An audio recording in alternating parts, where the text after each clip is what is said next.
여러분 안녕하십니까? 정격시사 정창준입니다.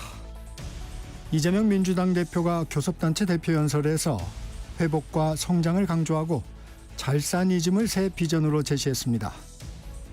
국민의힘은 이 대표의 반성과 자기 성찰이 먼저라고 비판했습니다.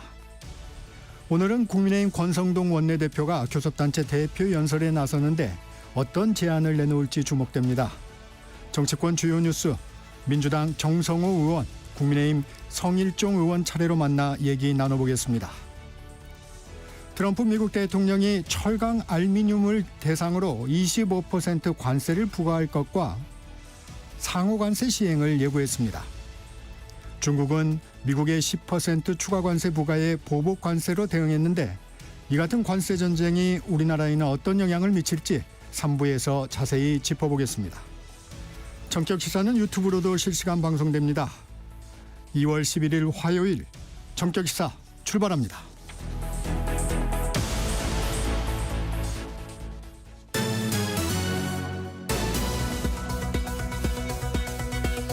뉴스브리핑 시작합니다. 한국경제신문 최영창 기자와 함께합니다. 안녕하세요. 안녕하십니까. 도널드 트럼프 미국 대통령이 미국으로 들어오는 모든 철강과 알루미늄 제품에 25% 관세 부과하겠다고 밝혔습니다. 예, 트럼프 대통령이 어제죠. 이 미국 프로풋볼 결승전 이 슈퍼볼 관람을 위해 이제 이동하던 중에 이 전용기 안에서 이런 계획을 공개했습니다. 그러니까 새로 발표될 25% 관세는 기존 관세에다가 추가되는 것이라고 백악관은 또 추가 설명했는데요. 그러니까 트럼프 대통령은 첫 임기 때도 철강과 알루미늄에 각각 25%와 10% 관세를 부과한 바 있습니다. 우리나라도 당시 철강 관세를 면제받는 대신에 이 수출 물량을 줄이는 쿼터제를 선택한 바 있고요. 이번에도 관세 면제 쿼터제 등이 포함될지는 아직 알려지진 않았습니다. 트럼프 대통령은 또 오늘이나 내일 전 세계를 대상으로 한 상호 관세를 부과를 이제 발표할 계획이라고 하고 또 즉시 발효될 거라고 했습니다. 철강이면 우리 산업에 타격이 클 것 같은데 어떤 반응 나오고 있습니까? 지금 철강업계에 굉장히 비상이 걸렸습니다. 가뜩이나 지금 철강 쪽 경기가 어려운 상황인데요. 이 미국이 이 금액 기준으로 우리나라의 이 수출 미국의 이제 최대 수출 철강 수출국입니다. 그러니까 미국은 우리보다 철강 제품 가격이 한 20%가량 높습니다. 이렇기 때문에 수익성이 좋은 시장으로 꼽히는데요. 그러니까 업계에 따르면은 25% 관세를 물면 대다수 제품 가격이 미국 유통 가격보다 5에서 10% 이제 높아집니다. 미국에서 포스코와 현대제철 강판을 수입해 제품을 생산하는 삼성전자, 현대차의 또 원가가 오를 것이라서 계속 그 여파가 이어질 것으로 보입니다. 네, 정치권 소식 알아보죠. 이재명 민주당 대표 어제였죠. 국회 교섭단체 대표연설에 나섰는데 어떤 내용들이 있었나요? 예, 이제 무너진 민생과 경제 회복을 위해 30조 원 규모의 추경을 제안했고요. 또 기본 사회를 위해서는 성장이 필수라면서 인공지능 산업 등 육성을 강조했습니다. 회복과 성장위원회 설치 구상도 밝혔는데요. 성장을 거의 30번 가까이 외쳤습니다. 성장이라는 단어를 썼다는 건데요. 그러니까 민생을 살리는 데 색깔이 무슨 의미냐며 실용주의 노선을 한층 공고히 했습니다. 이 반도체법 주 52시간 제외 예외 조항은 직접 언급하진 않았지만 이 첨단 기술 시대의 대응을 위한 주 4일제 근무를 제시하기도 했고요. 또 직접 민주주의를 강조하면서 국민 소환제를 다시금 꺼내들었습니다. 이 대표는 2022년 대선 후보 당시와 1기 당대표 취임 직후에도 이때 이제 대통령 4년 중임제와 함께 이 국회의원 국민 소환제를 한번 제안한 바 있습니다. 여당 반응 어땠나요? 특히 이제 국회의원 국민 소환제와 관련해 국민의힘 일부 인사들은 이 대표의 사법 리스크를 지적하면서 1호 이 소환제 대상으로 이 대표를 소환하자, 당장 도입하자 이렇게 환영을 했습니다. 민주당은 국회에서 논의할 문제라고 했지만 당내에서는 국회의원 임기가 헌법에 명시되어 있는 만큼 개헌 사안이다 이런 의견도 있습니다. 국민의힘은 이 대표의 이 모두가 잘 먹고 살자는 이 이른바 잘사니즘 청사진에도 이것을 이제 뻥사니즘이다 이렇게 표현하고 싶다고 했는데요. 우클릭해도 좋으니 우향우 깜빡이를 켰다면 말뿐이 아닌 행동으로 실천해 주길 바란다고 했습니다. 오늘은 권성동 국민의힘 원내대표가 힘차게 전진하는 한국을 주제로 연설이 있을 예정입니다. 네, 국민의힘 친윤 의원들 서울구치소에서 윤석열 대통령 면회했죠?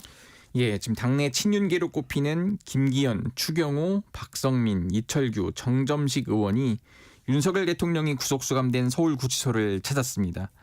윤 대통령은 이들에게 이번 비상계엄 선포가 나라가 여러 가지 위기에 있다는 대통령의 판단에 기에 이뤄진 것이라고 했다고 이들은 설명했습니다. 네.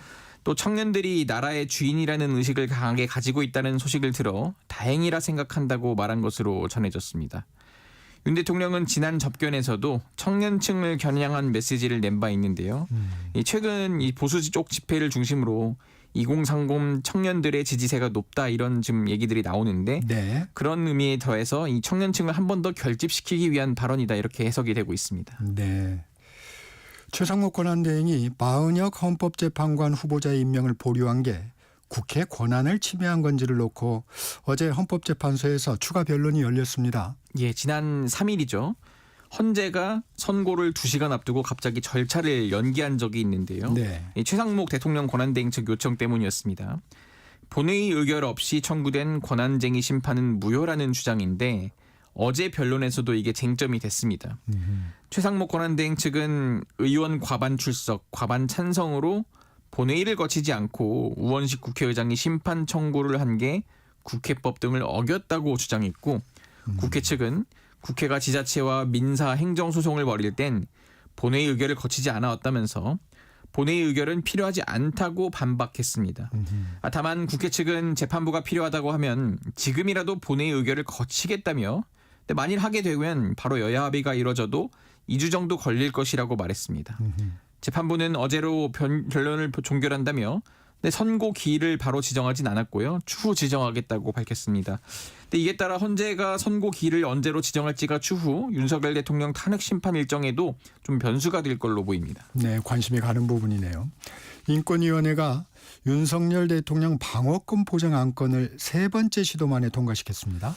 네, 지금 윤석열 대통령의 탄핵 심판 방어권을 보장하라고 권고하는 내용으로 논란을 일으킨 안건인데 결국 국가인권위원회에서 수정 가결됐습니다.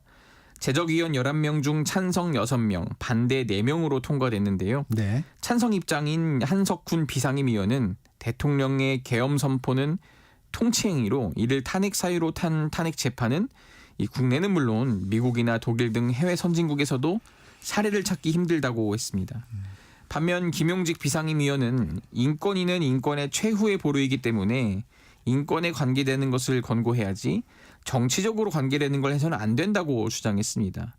찬반 대립이 좀 공전했지만 이 안건 공동발의자로 이름을 올렸다가 철회한 강정혜 비상임위원이 가세를 했고요. 강 의원은 주문에 동의할 수 없는 부분이 있다며 몇몇 문장을 삭제해달라고 요청했고 찬성 측이 이에 동조하면서 결국 거소투표 끝에 찬성을 하게 됐습니다. 그런데 이 과정에서 인권위 건물을 한때 윤 대통령 지지자들이 점거하는 사태가 벌어졌다고요? 예, 지금 유튜버들을 중심으로 한 이제 이른바 구구 세력이라고 하는 분들이 오전부터 인권위에 침입해서 직원과 기자들을 좀 위협하는 사례가 있었습니다. 네. 이 14층 로비를 점거하고 승강기를 틀어 막은 채 자신들이 신원을 확인한 직원과 기자들만 들여보냈습니다. 아이들은 평화적으로 보여야 한다, 폭력은 안 된다면서도 기자들의 얼굴을 모두 촬영해 명단을 뿌리겠다며 겁박하기도 했고요. 일부 유튜버들은 경찰 기동대 투입 후에도 1층에서 대기해달라는 직원들의 요청을 장시간 무시한 채 부정선거는 존재한다, 이재명 구속 이런 소리를 질러 눈살을 찌푸리게 했습니다. 윤 대통령 방어권 보장 안건을 규탄하는 시민단체들은 이 구구 세력의 위협으로 예고했던 기자회견과 전원이 방청을 취소했습니다. 네. 하얼빈 아시안게임 소식도 알아보죠. 스피드 스케이팅 남자 팀 스프린트 대표팀 소식 전해주시죠. 예, 이제 어제는 금메달은 없었지만 우리 선수단 은메달 하나와 동메달 2개를 더했습니다. 네. 은메달은 스피드 스케이팅에서 나왔는데 김준호와 차민규, 조상혁이 호흡을 맞춘 대표팀은 결승에서 중국과 맞대결을 펼쳤는데 이 혼신의 힘을 다했지만 막판 뒷심이 살짝 부족했습니다. 중국의 1.26초 차 역전을 허용하고 1분 20초 48에 결승선을 통과했습니다. 네. 금메달은 놓쳤지만 우리 선수들은 맞잡은 두 손을 번쩍 들며 시상대에 올라서 값진 은메달을 목에 걸었습니다. 이 첫 주자를 맡았던 김준호는 앞서 열린 500m 동메달과 100m 동메달까지 더해 이번 대회에서 3개의 메달을 획득했습니다. 네, 오늘 여기까지 듣겠습니다. 뉴스브리핑 한국경제신문 최영창 기자였습니다. 고맙습니다. 감사합니다. 정책시사 듣고 계신 지금 시각 7시 30분입니다. 전격 시사 날씨 정보입니다. 아직 내륙 곳곳에 한파특보가 남아있어 일부 지역은 영하 10도 안팎까지 기온이 떨어져 있지만 전국적으로 어제 아침보다는 1, 2도 정도 높습니다. 현재 서울이 영하 5.7도, 부산 영하 0.3도 등을 보이고 있습니다. 한낮에는 서울 6도, 대전, 광주, 대구 9도 등으로 어제보다 2도에서 6도 정도 높아 평년 기온을 회복하겠습니다. 지금 내륙 곳곳에 안개가 껴있고 빙판인 곳이 있어 조심하셔야겠고요. 안개가 거친 뒤에는 맑은 하늘이 드러났다가 밤부터 흐려지겠습니다. 내일은 전국에 눈이나 비가 내리겠고 내일 아침 출근길에 중부 내륙을 중심으로 강한 눈이 쏟아질 가능성이 있어 조심하셔야겠습니다. 현재 서울의 기온은 영하 5.7도입니다. 날씨 정보 송소진입니다. 이어서 이 시각 교통 상황을 KBS 교통정보센터 임초은 씨가 전해드립니다. 네, 이 시각 교통정보입니다. 출근 정체 속 돌발 상황 잇따르고 있습니다. 서울 시내 올림픽대로 공항 쪽, 암사대교에서 반포대교 쪽으로 주춤합니다. 영동대교 부근 4차로에 고장난 화물차가 멈춰 있고요. 반대 잠실 방향 행주대교에서 월드컵대교, 또 여의하류에서 동작대교 사이 각각 정체입니다. 경부고속도로 서울 쪽 기흥동탄 5차로에서 사고 처리 중이고요. 이후에는 달래내 고개에서 반포까지 정체입니다. 수도권 제일순환고속도로 일산에서 판교 쪽은 서운 분기점에서 송내, 다시 장수에서 안현까지 정체가 되는데요. 소래터널 부근 2차로에서 사고 처리 중이고요. 제2경인고속도로 인천 쪽으로 서창분기점 5차로에서도 1시간이 넘게 사고 처리 작업 중이라 뒤로 남인천 요금소부터 3km가량 어렵습니다. KBS 교통정보센터에서 임초희였습니다.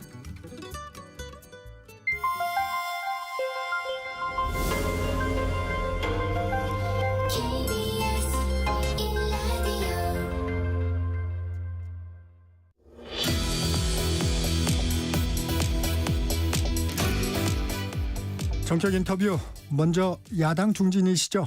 민주당 정성호 의원 전화로 연결해 정치 현안 알아봅니다. 의원님 안녕하세요. 네, 안녕하십니까. 네, 먼저 이재명 대표 교섭단체 연설 내용부터 알아봅니다. 먹사니즘, 잘사니즘이란 말이 떠오릅니다. 정 의원께서는 어떤 내용에 주목하셨습니까? 말씀하신 대로 이 먹고 사는 문제, 국민들이 잘 사는 문제가 가장 중요하다. 이게 핵심이었던 것 같습니다. 경제 살리는데 이념이 무슨 소용이 있냐, 또 민생 살리는데 색깔이 무슨 의미가 있냐, 진보든 보수든 또 국민들에게 유용한 처방이라면 어떠한 것들도 같이 여야가 합의해서 하자, 이런 제안을 하는 게 굉장히 의미 있었다고 생각하고 있습니다. 네. 현안인 반도체 특별법 주 52시간제 예외 적용에 대해서는 직접적인 언급은 없었습니다. 네. 사실상 당내 상황이 어려워지는 분위기로 보이네요. 그건 아니고요. 일단 반도체 특별법의 핵심 내용은 네. 그 반도체 산업에 대한 지원이거든요. 네. 그 지원 기금을 만들어 지원을 하고, 또 용수와 전기 등 기반시설 설치 비용을 국가에서 지원해달라는 그런 요청이 기업의 핵심 사항입니다. 네. 근데 문제가 그 R&D 종사자들의 그 52시간 근무가 문제가 됐는데, 네. 저는 여야가 합의할 수 있는 부분, 반도체 기업에 대한 정부의 지원 부분, 이건 일단 합의해갖고 처리하면 될 것 같고요. 52시간 문제는 어제 이재명 대표가 야당 의원들과 좀 약간 공방이 있었는데, 네. 총 노동시간을 절대 연장하지 않고 노사가 합의되고 또 적정한 보상이 있으면 그런 전제하에 한번 논의해보자, 이런 정도 얘기가 있었던 거거든요. 그렇기 때문에 정부의 지원 부분만 합의해갖고 일단 처리하면 되는 그런 문제입니다. 네. 그러면 52시간제 예외 적용을 꼭 명시하지 않고 다른 방법으로 좀 추진하실 계획이 있으신 건가요? 그건 빼고서 일단 합의되는 부분, 여야가 합의된 부분, 일치되는 부분만 처리하면 되는 거고요. 그다음에 어제 이재명 대표도 주 4일 노동도 말씀하셨는데, 어쨌든 노동시간 단축해야 된다는 것은 전 세계적인 추세 아니겠습니까? 그렇기 때문에 R&D 부분 연구 종사자들의 노동시간 52시간 이혼 문제는 그 전제 조건들 총 노동시간 연장하지 않고 노사가 합의하고 적정 보상이 된다고 하면 그 부분 한번 논의해 볼 수 있지 않냐, 이렇게 이런 방향으로 가고 있는 거죠. 네.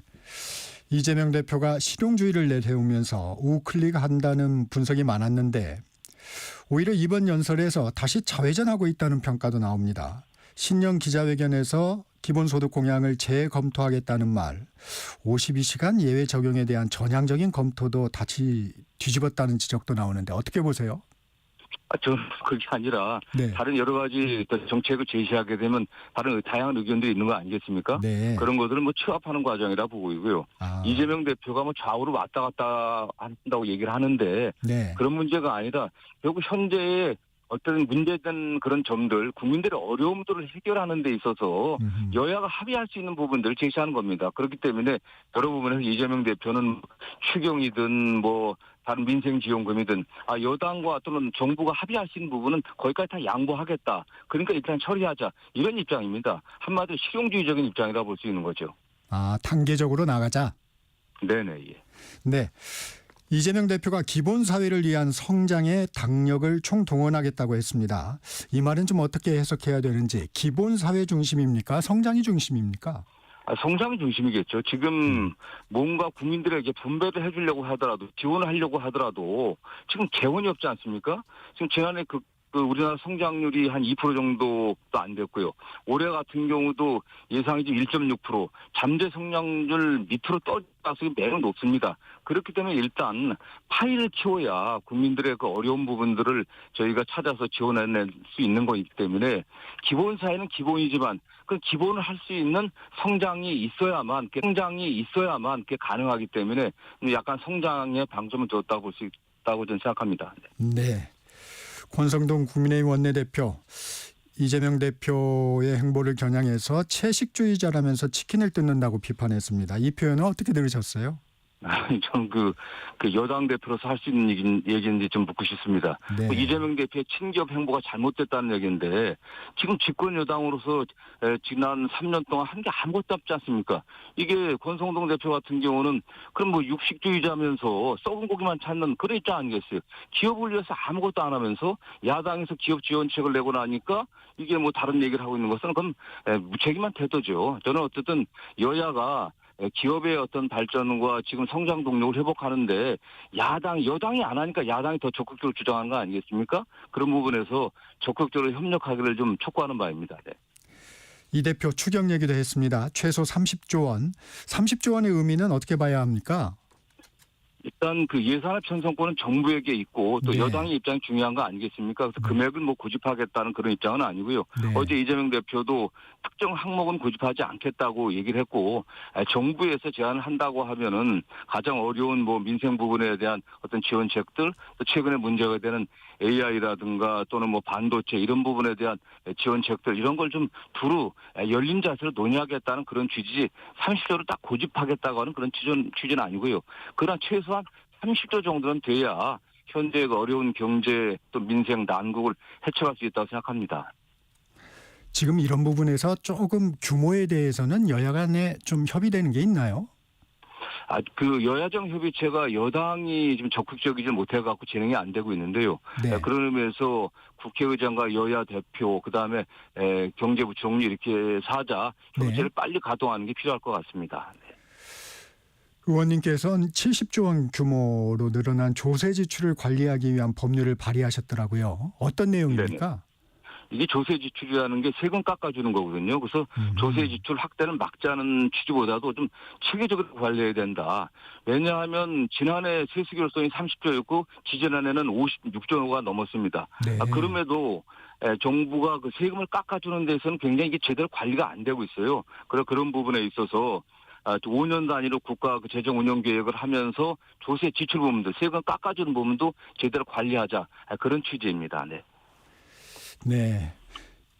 이재명 대표 국회의원 국민소환제도 언급했습니다. 왜 지금 국민소환제를 꺼낸 걸까요?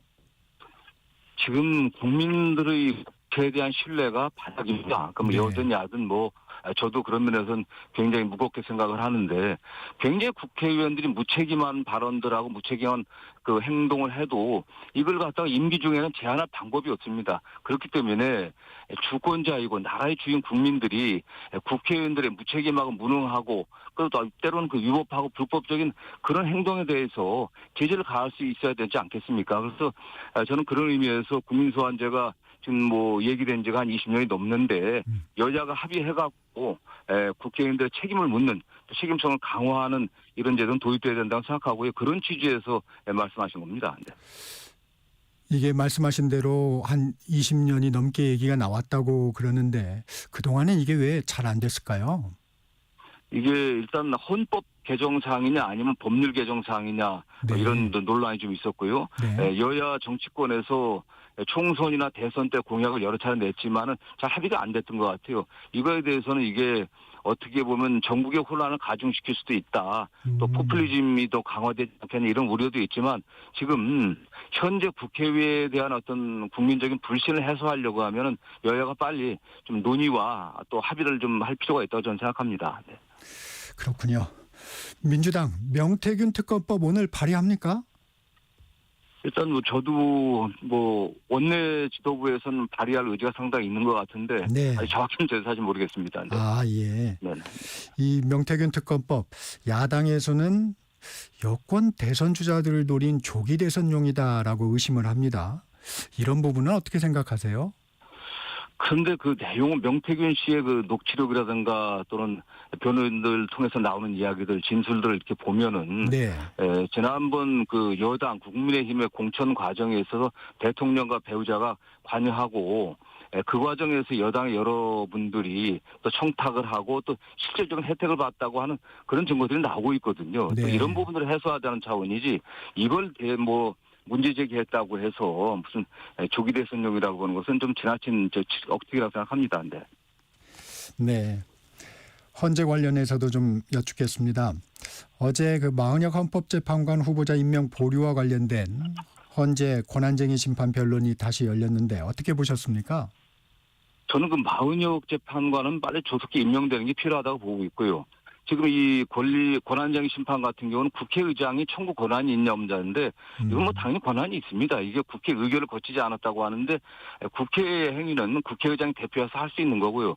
이미 여러 차례 헌법재판소의 판결에 의해 갖고 국회의장이 응소도 하고 또 서로 제기했던 경우가 많이 있기 때문에 이건 문제가 없다고 생각하고 다만 문제는 여야가 합의가 없었다고 정부 쪽에서 네. 얘기를 하는데 네. 어제도 제출된 것처럼 여당 쪽에서 헌법재판소 추천과 여당목 청문위원들 추천 그 공문을 국회의장한테 보냈거든요. 이건 당연히 합의를 전제로 한 겁니다. 그런데 이게 와서 지금은 원내대표가 밖에서 효력이 없다고 얘기하는데 굉장히 억지 주장이고요. 저는 신속하게 헌재에서 마은혁 재판관을 임명할 수 있도록 심판을 내려주길 좀 기대하는 바입니다. 의원님 가정입니다만 마은혁 헌법재판관 후보자가 윤 대통령 탄핵 심판에 참여할 수 있을 것으로 보십니까? 저는 헌법재판소에서 당연히 권한쟁의 심판에서 인용을 한다고 하면은 최상무 권한대행도 당연히 임명하지 않을까 그렇게 생각을 합니다. 네. 그런데 이제 헌재가 지금 그 윤 대통령 탄핵 심판을 신속하게 지금 진행을 하고 있는데 만약에 마은혁 재판관 후보자가 참여하게 된다고 가정하면 증거조사 등을 다시 하게 되는 갱신 절차 때문에 선고가 늦어질 수 있다는 분석도 있습니다. 어떻게 보십니까? 저는 그렇다고 하더라도 이제 법적인 절차니까 변론 갱신이라고 하는데 다시 그런 절차를 한 번 정도 밟는다고 하더라도 헌법재판소가 완결체로서 9명의 재판관이 있는 상태에서 판결을 그 심판을 종료하고 또 선고를 하는 게 더 낫지 않겠나 생각을 합니다. 네. 네. 오늘 그 윤 대통령 탄핵 심판 7차 변론이 열립니다. 이상민 전 행안부 장관이 증인으로 나서는데 국회 내란 국정조사 특위에서는 증언을 거부했어요. 오늘은 증언에 나설 것으로 보십니까? 저는 증언을 좀 어느 정도 하지 않겠습니까? 왜냐하면은 피소추인인 윤석열 대통령 측의 변호인들은 본인들에게 유리한 어떤 증언을 얻기 위해서 심문을 할 건데 거기에 대해서만 답변을 하고 소추 측인 국회 측의 답변에 대해서 거부하게 된다고 하면 지난번에 헌법재판소에서 지적한 것처럼 진술에 또는 그 증언의 신빙성이 문제되기 때문에 네. 그래도 어느 정도는 답변을 하지 않을까, 증언을 하지 않을까 생각합니다. 네. 윤 대통령은 헌재가 신속 심리를 앞세워서 졸속 심리를 하고 있다 하면서 이제 공정성 문제를 제기하고 있습니다. 반대 신문을 제안하고 공개법정 증언보다 검찰 조서로 재판을 하고 있다고 주장하는데 이런 주장에 대해서는 어떻게 평가하십니까? 이건 뭐 그 법조인 출신의 그 윤 대통령으로서 너무 그 일방적인 것 같고요. 신속하게 한다고 해서 졸속인 건 아니지 않습니까? 지금 헌법재판소에서 헌법과 법률에 따라서 굉장히 엄정하고 신중하게 저는 심리를 진행하고 있다고 보고 있고요. 그 다음에 지금 반대 신문을 막았다고 얘기를 하는데 지금 소추측이나 피소추측이나 양쪽 똑같이 지금 헌법재판한테 주고 있고 네. 저는 그런 면에서 저도 심리 과정은 중계되는 걸 보고 있지만 어느 쪽을 편드는 것은 전혀 없다고 보고 있고요. 다만 문제는 지금 이 비상계엄과 내란을 일으킨 사람은 윤석열 대통령입니다. 누가 네. 다른 사람이 한 게 아니에요. 그런데 그로 인해 갖고서 국가가 굉장히 불확실하고 정국이 굉장히 불안정합니다. 이 불확실성과 불안정성을 제거하려면 헌법재판소가 신속하게 할 필요성이 있고 헌법재판소도 그렇게 판단하고 있는 것 같습니다. 이건 국가적 이익이 굉장히 지금 침해받고 있는 상황이기 때문에 신속한 심리가 더 우선돼야 된다고 생각하고 있고요. 그런 면에서 그렇다고 해서 불공정하게 하는 점은 전혀 없다라고 좀 보고 있습니다. 네.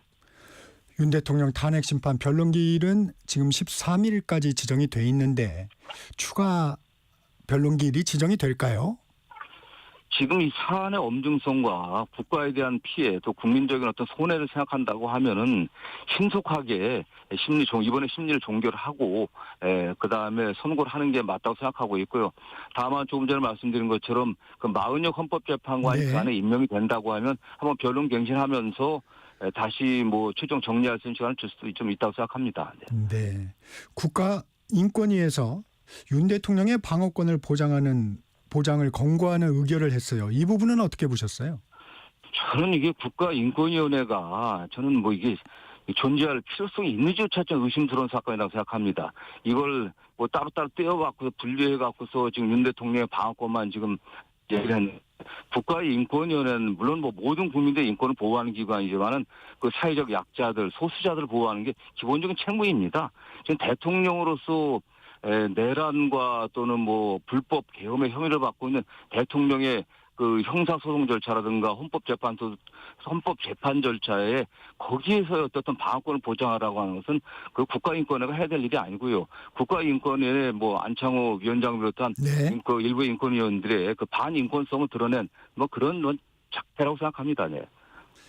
당내 문제도 좀 살펴보겠습니다. 비명계의 쓴소리가 계속되고 있습니다. 비명계의 움직임은 어떻게 보세요? 저는 민주정당에서 다양한 의견을 내는 건 당연한 것을 자연스러운 일이라고 보고 있고요. 네. 더군다나 당 운영 관련해서 또 당에 굉장히 애정과 관심을 갖고 있는 분들이 말씀하는 건 큰 문제가 없다고 생각하는데 다만 지금 우리 전국 상황이 윤석열 대통령의 불법 위법한 비상계엄과 이 내란에 대해서 그 반대를 하고 내란과 계엄을 정당화시키고 다 반대하는 그런 세력들이 결집되고 있는 상황에서 우리 당내에서도 거기에 좀 집중하는 게 좀 우선되는 게 아닌가 하는 생각을 해보고요. 다만 그 당대표나 당 지도부에서 당 밖에 계신 분들이나 또 당의 주요 인사들과 관련해서는 좀 적극적인 소통을 좀 할 필요가 있지 않겠나 그런 생각을 해봅니다. 네.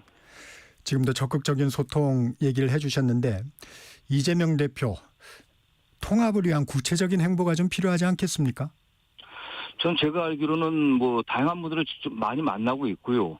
당내 인사만 보더라도 최근에 소위 말하면 그 친문의 추천으로 국회의원을 지내셨던 홍성국 의원도 지명기 최고를 임명했었고 네. 또 문재인 정부 때 장관급을 지냈던 김현종 국가안보실 차장. 차장을 갖다 네. 어쨌든 외교안보 보좌관 임명하고 인사라든가 이런 면에서도 좀 분명히 그런 측면을 보여주고 있고 실질적으로 본인이 당 밖에 여러분들을 또 만나고 있는 것으로 알고 있습니다. 네. 최근 여론조사의 흐름을 좀 보면은 이재명 대표의 지지율은 좀 박스권에 있는 것 같고 탄핵 반대와 정권 연장 여론이 조금씩 높아지고 있어요. 탄핵 전국 속에서 의회의 결과인데 이는 어떻게 분석하고 계십니까? 저는 어쨌든 되게 30% 박스권 말씀을 하는데 과거 지금 사례를 보면은 되게 대선 전에 주요 주자들의 지지율이 한 30% 전후에서 되게 머물렀던 게 일반적이었습니다. 네. 그러나 지금 이재명 대표에 대한 지지율이 박스권에 머물러 있다는 큰 문제가 안 되고 다만 지금 윤석열 대통령이 계엄과 내란 사태에 현재의 그런 위기 상황을 만들어냈지만 어쨌든 국회 의결은 민주당이 그 해제 의결이라든가 탄핵 의결은 민주당이 주도했고 국회에서 민주당이 다 투쟁이기 때문에 다수당의 민주당으로서 국정을 안정시키고 민생을 챙기는데 네. 좀 더 적극적으로 나서지 못한 점이 있는 게 아닌가. 그런 면에서 민주당이 좀 반성을 하면서 현재 그 민생과 경제 문제 또 외교 문제 이런 문제에서도 정부와 좀 적극적인 협력을 하면서 해결하는 모습을 좀 보여줘야 되지 않겠나 좀 그런 생각을 합니다. 네. 네, 정권을 교체해야 한다는 여론을 이재명 대표의 지지율로 고스란히 가져오지 못하는 것으로 보입니다. 그 이유는 뭘까요? 어쨌든 지금 이재명 대표에 대해서는 지난 윤석열 정권이 취임해갖고 지난 3년 동안 한 거는 딱 한 가지입니다. 뭐 경제도 내팽개치고 민생도 내팽개치고 딱 하나 이재명 대표에 대한 사법 처리였습니다. 그게 굉장히 이재명 대표를 악마화하려고 하는 지속적인 시도 때문에 이재명 대표에 대한 약간 어떤 불안감이라든가 불신감이 좀 조성된 측면이 있지만 어제 그 당대표 연설 과정에서 보여준 국가적인 비전들, 구체적인 실행 정책들 이런 것을 통해 갖고 또 그런 행보를 통해 갖고 국민들의 신뢰를 다시 얻으면 저는 회복될 수 있을 것으로 예상합니다. 네. 네. 탄핵 정국 속에서 정부와 국민의힘이 특별히 장점을 드러내기 힘든 상황인데 왜 정당 지지도가 접전 양상을 보일까요? 근데 국민들이 보기엔 뭐 비슷하게 보는 겁니다. 조금 말씀드린 것처럼 야당도 탄핵을 주도하고 했지만은 네. 또 야당으로서 책임을 다하고 있는 거냐라는 이런 어쨌든 의구심을 갖고 있기 때문에 네. 이재명 대표가 오늘도 뭐 중소기업을 방문하지만 구체적인 민생 행보라든가 또 실질적인 정책들을 통해 갖고 그리고 그 과정에서 또 정부와 적극적인 대화를 하는 그런 모습을 보이면서 신뢰를 회복하는 게 그런 게 좀 계속되다 보면은 어떤 지지율도 회복될 수 있을 것으로 저는 확신합니다. 네. 반 이재명 정서가 적지 않다는 데는 동의하십니까? 그건 뭐 현실로 존재하고 있는 건 사실 아니겠습니까? 어쨌든 이재명 대표에 대해서는 뭐 지난 3년 동안 거의 뭐 쉴 새 없이 저희가 보기에는 정치 보복적인 수사가 계속돼 왔기 때문에 그에 대한 영향이 제일 크다고 생각합니다. 지난 주말 그 탄핵 찬반 집회 보셨을 텐데 보수 집회가 새를 더해가는 분위기입니다. 이는 어떻게 평가하세요? 저는 윤석열 대통령이 지금 뭐 이 불법 비상계엄에 대해서 정치적 법적 책임을 다 지겠다고 말씀하셨음에도 불구하고 수사, 체포, 기소, 재판 일련의 과정을 통해 갖고 강하게 반발하고 있습니다. 네. 그게 또 제가 보니까 또 윤석열 대통령의 어떤 그거에 어떤 사실상의 저희가 보기엔 뭐 제2차 내란 선동 같은 그런 행위에 관련해 갖고 극우적인 생각을 갖고 있는 분들이 다시 결집하는 게 아닌가 그런 측면도 있고요. 조금 전에 말씀드린 것처럼 우리 민주당도 그에 상응하는 책임있는 역할에 있어서 좀 부족한 점 때 그런 것도 좀 합쳐져 갖고 네. 나타난 현상, 일시적인 현상이라고 생각합니다. 민주당에선 탄핵 반대 집회를 극우로 보고 국민의힘이 극우 세력에 포위돼 있다고 주장하는데 여당에선 그럼 탄핵 찬성 집회 참가자는 극전하고 맞받고 있습니다. 이 부분은 어떻게 대답하시겠습니까? 아니 근데 그게 지금 뭐 이 내란 이 비상계엄을 민주당이 한 게 아니지 않습니까? 이 정상적으로 좀 어렵지만은 잘 운영되고 있던 국가를 갖다가 지금 윤석열 대통령이 그냥 느닷없는 비상계엄을 터뜨려서 이 사태가 벌어진 거 아니겠습니까? 그렇기 때문에 그거에 대해서 비판하는 것은 정상적인 거죠, 그게. 국민들이 다 지켜봤습니다. 그리고 그러한 거에 대해서 그것이 정당했다고 주장하는 것은 잘못된 거 아니겠습니까? 저는 이건 상식의 문제라고 생각합니다. 네. 여당에서는 개헌 특위도 만들고 토론회도 열고 개헌에 좀 시동을 거는 분위기입니다. 이런 분위기는 어떻게 평가하십니까? 지금 여당에서 지금 느닷없이 개헌 얘기하는 건 혹시 또 있을지 모를 조기 대선과 관련해갖고 네. 여당의 책임을 좀 면피하려고 하는 거죠. 국민들의 관심을 다른 개헌 문제로 돌려갖고 비상계엄이라든가 불법 쿠데타 또는 이런 거에 대한 국민적 관심을 개헌으로 돌려갖고서 본인들의 책임을 좀 면하려고 하는 그런 꼼수라고 생각하고 있고요. 다만 개헌 문제와 관련해서는 저도 개인적으로 개헌의 필요성이 있다고 생각합니다. 아, 네. 그러나 짧은 이 기간 동안 안에 지금 조기 대선이 실질적으로 가시화된다고 하면 그 기간 내에 개헌에 관련된 여러 가지 쟁점들을 다 협의해갖고 합의하는 것은 사실상 불가능합니다. 아하. 그렇기 때문에 여당에서 혹시 있을지 모르는 조기 대선 과정에서 개헌을 하자라고 주장하는 것은 매우 정략적인 거고요. 진정성이 있다고 하면은 오히려 구체적인 어떤 쟁점들을 지시해 갖고서 어떤 의견을 모으려고 하는 그런 노력들이 좀 필요하겠죠. 네. 개헌에는 공감하지만 시기적으로는 적당치 않다는 의견이시군요. 네, 그렇습니다. 네. 네, 오늘은 여기까지 듣겠습니다. 민주당 정성호 의원과 말씀 나눴습니다. 고맙습니다. 네, 감사합니다. 1부 여기서 마칩니다. 잠시 후 2부에선 성일종 국민의힘 의원 만나봅니다.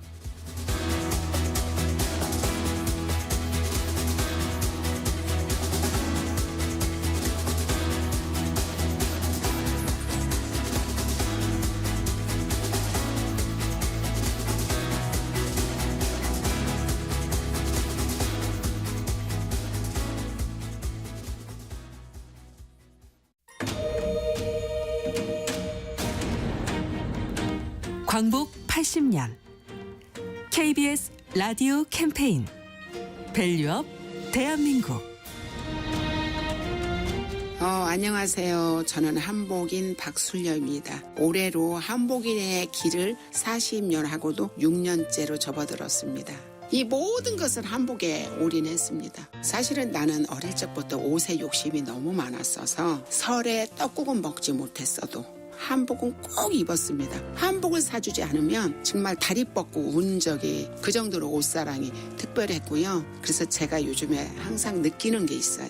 점차 한복 입는 거를 찾아볼 수가 없어요. 한복 입는 분들은. 옛날에 한 사람이 한복을 맞추러 오면 5벌, 7벌, 9벌 빨강 치마에 녹색 쪼그리 제사 모실 때 입는 하얀색 아래에 한복 아니면 이제 옥색 한벌, 뭐 겨울 두루마기 겨울 한복, 또 한여름에 입는 모시 한복 많았죠. 근데 지금은 신부 신랑님도 옷 한 벌을 선뜻 하려고 안 하고 우리나라 전통이 계속 사라질 것 같다는 이 위기감에 지금 와 있거든요. 열심히 노력을 하면 대한민국 국민 많은 분들이 한복을 입을 거라는 생각을 하고 달려왔는데 근데 그것도 어떡하겠어요.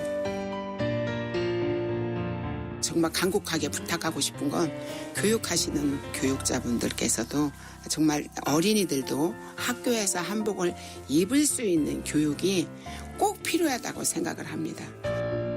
그래도 우리나라 세상에 돌고 도는 거니까 우리나라 옷은 분명 또 세상 사람들이 찾는 날이 올 거라고 저는 확신합니다. KBS 라디오 캠페인 밸류업 대한민국이었습니다.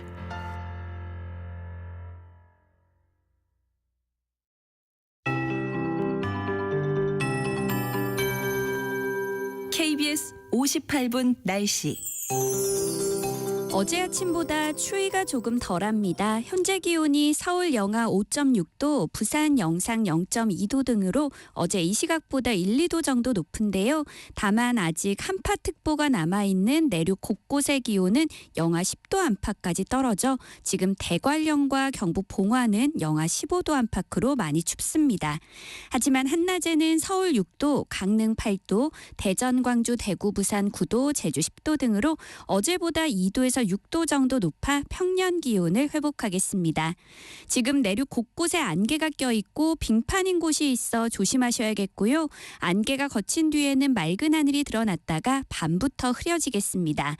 오늘 대부분 지역의 먼지 농도가 높겠고 세종과 충북은 초미세먼지 농도가 종일 나쁨에 머물겠습니다. 한편 건조특보가 발효 중인 동해안 지역은 불조심하셔야겠습니다. 오늘 늦은 밤에는 전남 서해안과 제주도부터 비가 오기 시작해 내일 새벽에는 전국으로 확대되겠습니다. 특히 내일 아침 출근길에 중부 내륙을 중심으로 강한 눈이 쏟아질 가능성이 있고 서울에 최고 5cm, 경기도와 충남 북부 최고 8cm, 강원도에는 많게는 10cm 이상의 눈이 예상됩니다. 현재 서울의 기온은 영하 5.6도입니다. 송소진입니다.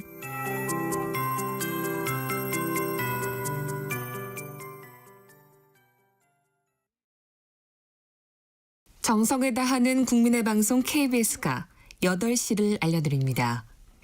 AM 711kHz, FM 97.3MHz, KBS 1라디오입니다. HLKA.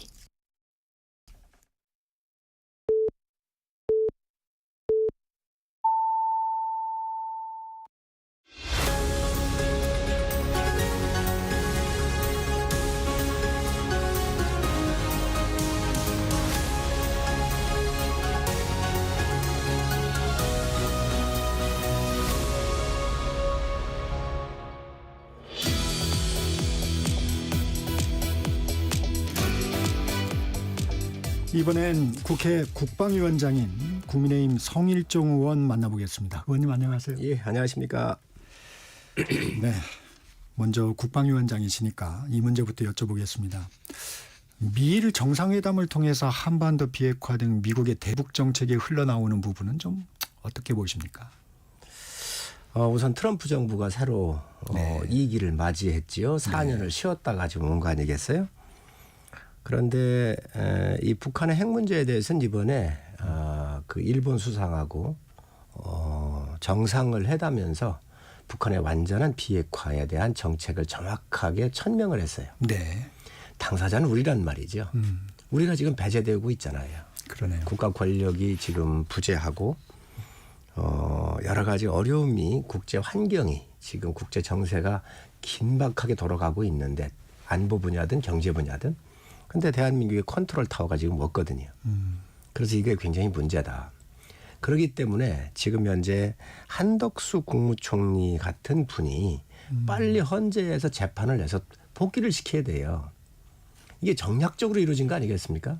그렇기 때문에 민주당의 지금 현재 지지율이 곤두박질을 쳤던 거고 국가 경영이라고 하는 것은 한치의 오차가 있어서는 안 되거든요. 이런 트럼프 정부의 등장으로 인해서 외교 안보적으로 굉장히 네. 위험한 그런 상황에 와 있는데 우리 의견이 지금 하나도 지금 전달이 안 되고 있다. 또 지금 격이 맞지를 않잖아요.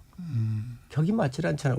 대대행인데 그 대대행하고 지금 현재 미국 정부가 이야기를 하려고 하겠습니까? 격이 맞아야죠. 네, 정상외교가 사실상 올스톱인데 관련해서 국방부 장관 임명 필요성은 어떻게 보세요?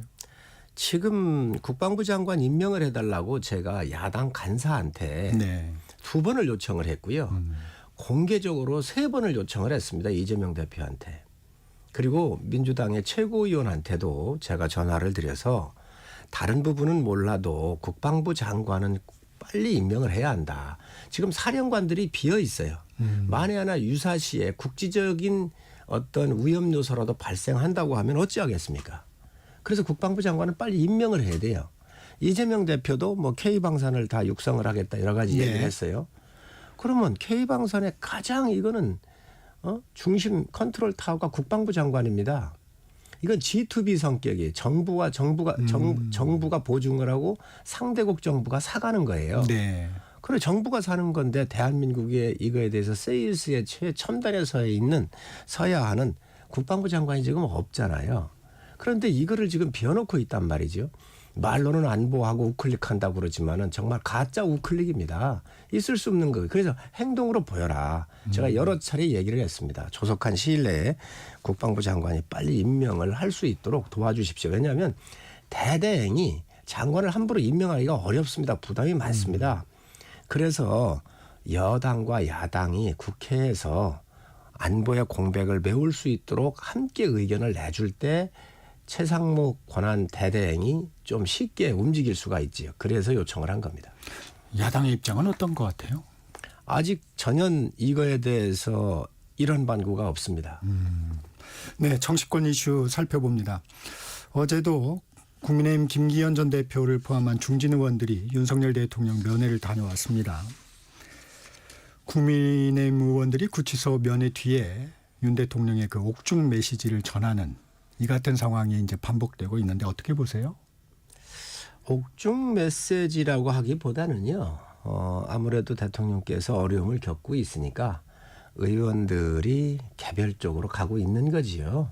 이건 인간사에서 있는 이야기입니다. 그런데 거기 면회하고 나오면 대통령하고 무슨 이야기가 있었느냐 이렇게 이제 물으니까 아마 그 이야기를 의원들이 또 언론에 이야기를 하는 것 같아요. 그런데 종합을 해보면 우선 자유수호를 위해서 자유민주주의 수호, 이 체제 수호를 위해서 당이 좀 앞장을 좀 많이 서라 네. 그 말씀을 하고 계시고 또 우리가 친중이나 친북 같은 여러 가지 이렇게 기울면서 국가의 혼란한 이런 부분들이 있기 때문에 대한민국의 주권에 대한 확고한 인식을 가지고 자유수호 체제에 대해서 좀 더 앞장섰으면 좋겠다 이런 얘기를 하셨다고 그렇게 얘기를 하고요.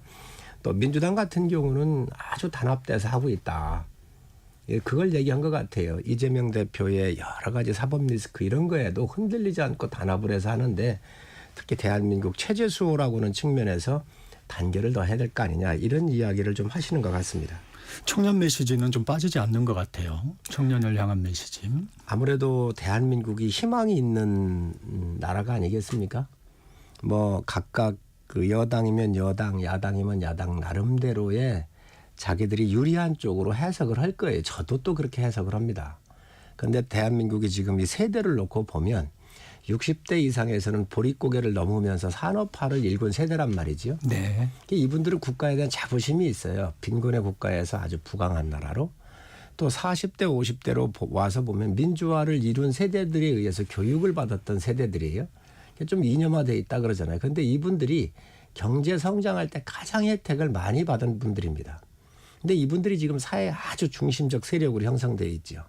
기득권화되어 있죠. 노조가들에도 다 간부로 되어 있고 기업의 가들에도 부장, 이사 이런 임원들이 되어 있고요. 그렇죠. 그런데 이제 10대, 20대, 30대들은 또 세대가 틀립니다. 이분들은 언어의 장벽이 없고 도전의 주저함이 없는 세대예요. 그래서 배낭을 메고 중국이고 러시아고 유럽이고 미국이고 일본이고 다 다녀보잖아요. 네. 근데 이분들은 비행기도 제일 싼 걸 탑니다. 돌더라도. 배낭을 메고 호텔 가지 하지를 않고 네. 농촌이고 어디 민박이고 하고 다닙니다. 큰 돈 안 듭니다. 그리고 체득한 거예요. 그 뭘 체득했느냐. 세계 각국 나라의 체제와 그 시장 경제를 하고 있는 나라냐 아니냐. 네. 자유민주주의가 얼마나 중요한지 이런 것들을 체득해서 배운 세대들이에요.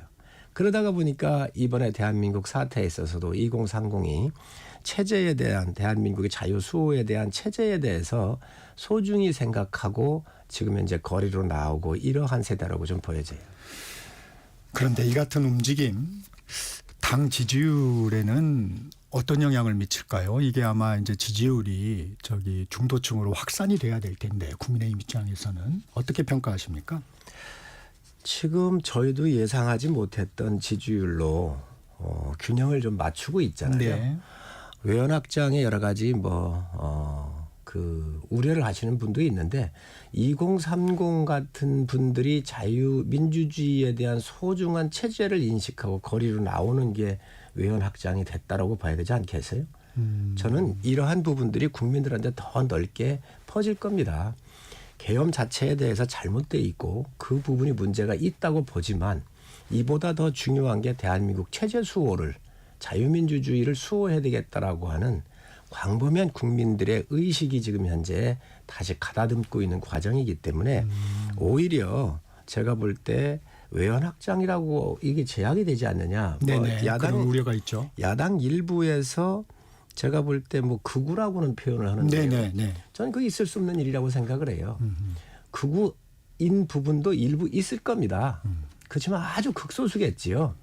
그런데 그러면 민주당을 지지를 하든 저희 당을 지지하든 그 지지하는 사람들 상당수는 그러면 극우 동조 세력인가요? 그렇게 볼 수는 없는 거거든요. 그래서 지금 이러한 그 외연 확장 이런 부분들은 그렇게 걱정 안 하셔도 될 것 같습니다. 네. 윤 대통령 탄핵 심판 7차 변론이 오늘 열립니다.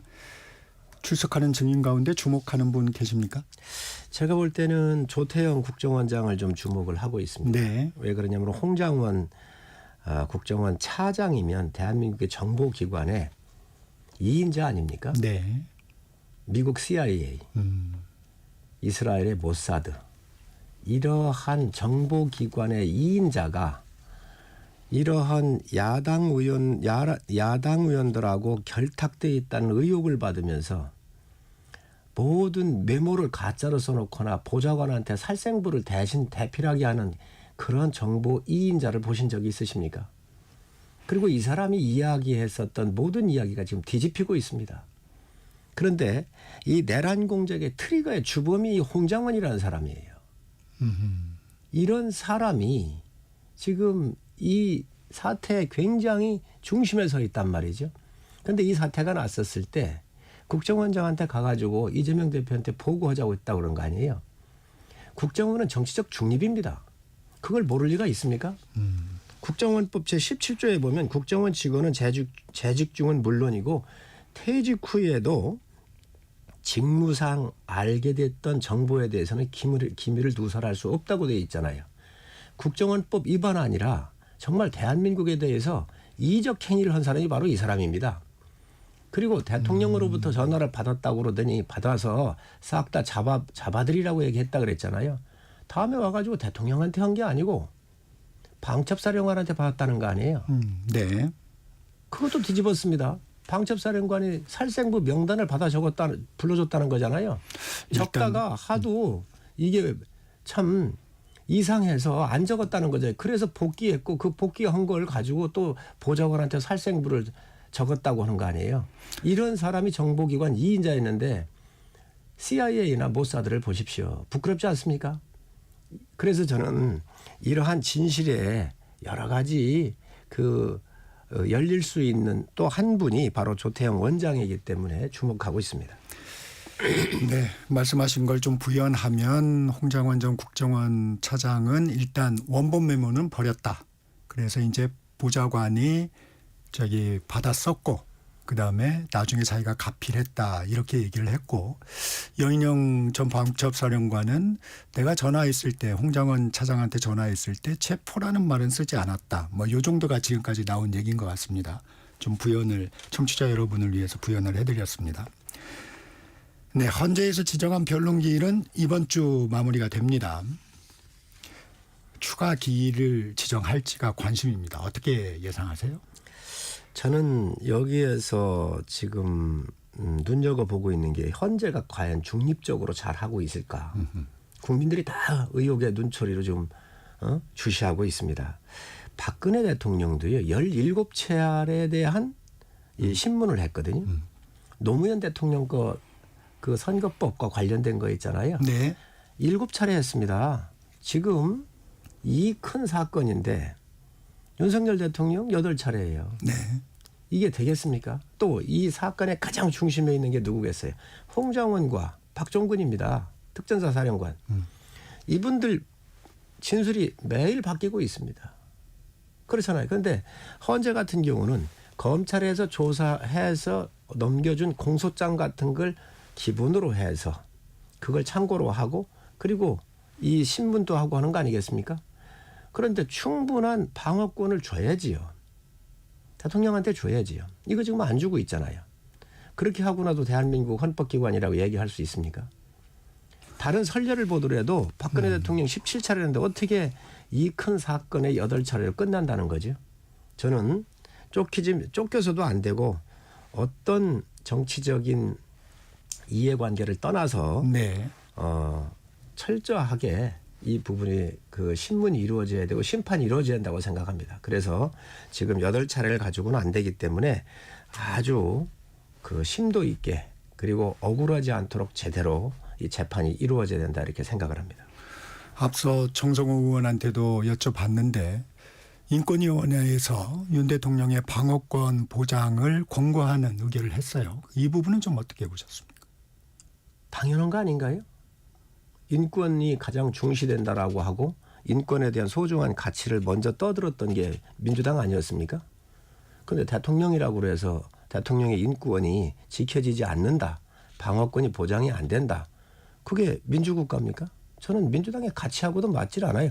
위장된 민주당이 아니라고 한다면 오히려 민주당이 나서서 8차례로 하지 말고 대통령이 충분히 방어할 수 있도록 얼마든지 한번 해봐라 이렇게 얘기를 해야 되는데 이 모든 게 이념에 편중되어 있는 재판관들이 있기 때문에 이런 오해를 받고 있는 겁니다. 대통령한테 방어권을 확실하게 보장해 주시기를 요청합니다.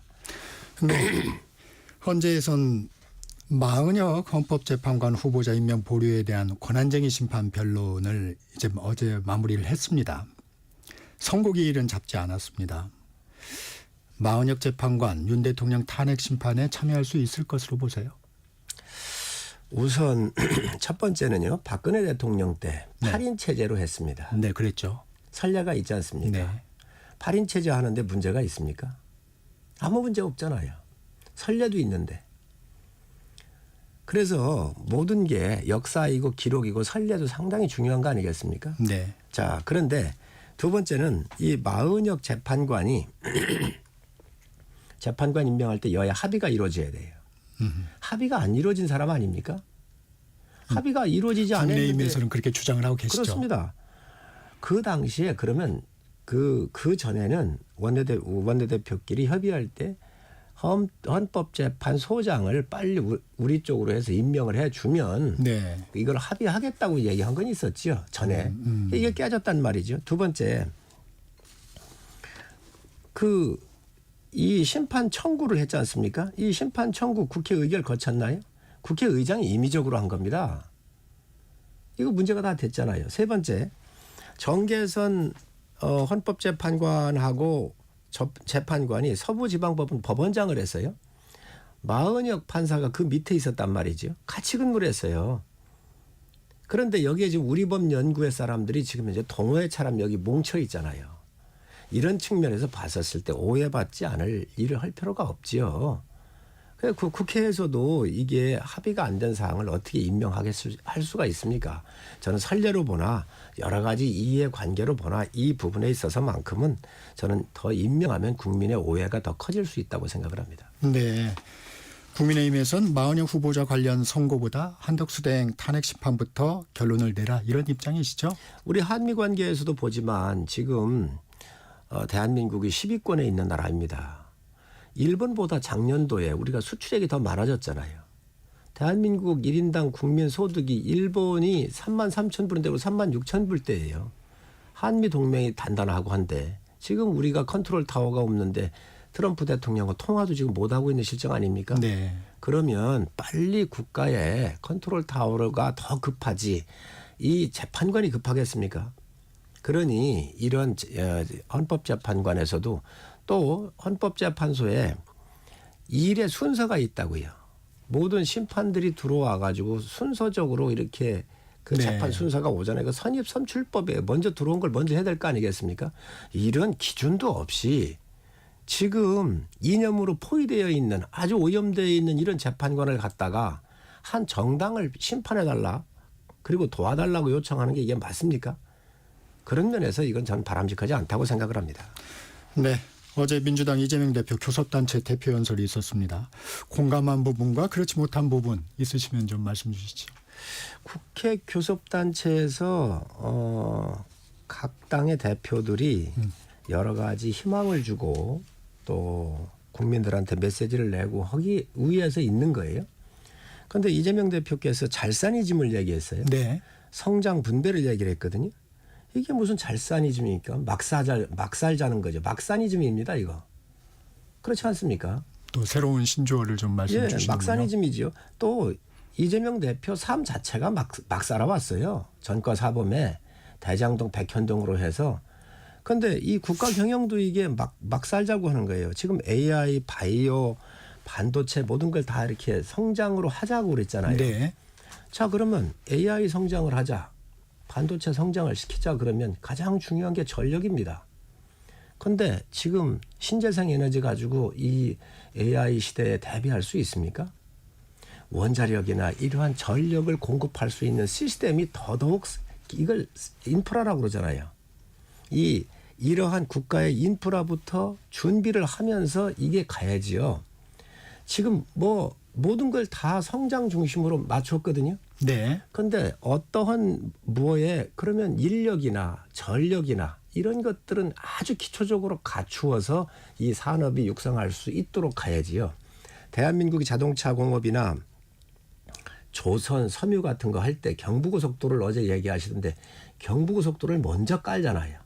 고속도로를 먼저 깔고 그 도로에 대한 이 운송 체계가 갖춘 다음에 거기에 자동차도 조선도 섬유도 함께 하면서 가는 거예요. 그런데 지금 현재 AI 산업을 육성한다 그러는데 전력에 대한 어떠한 것도 없이 대한민국이 신재생 에너지, 태양광이나 풍력 할 수 있는 적지가 있습니까? 이 유럽이나 미국하고 틀립니다.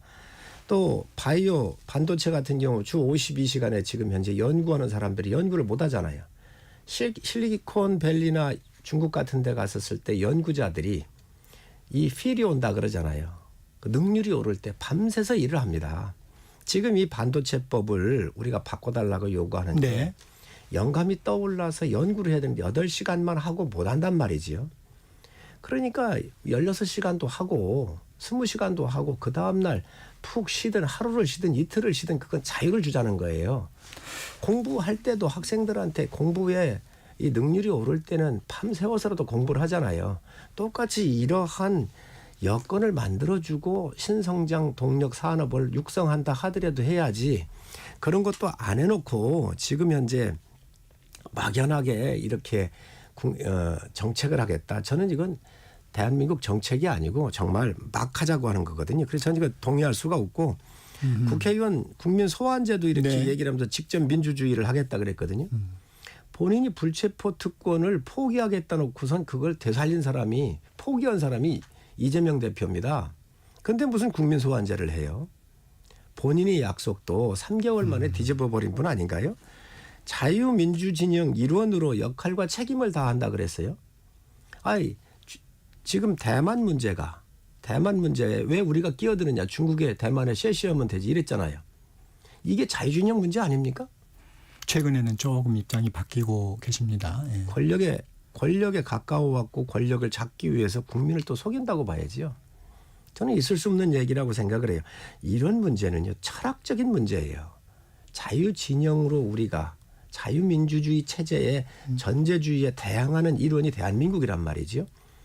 이게 얼마나 중요합니까? 대한민국의 정체성적인 측면에서. 그런데 양안 문제 우리가 왜 껴들고 하느냐라고 쎄쎄쎄 해놓고 지금 와가지고는 우리가 자유민주주의 일원으로서 책임과 의무를 다하겠다? 어느 사람이 믿을 수가 있겠습니까? 그래서 어제 이야기한 이 연설이야말로 막사니즘의 완결판이라고 생각을 합니다. 네, 진정성을 의심하고 계시군요.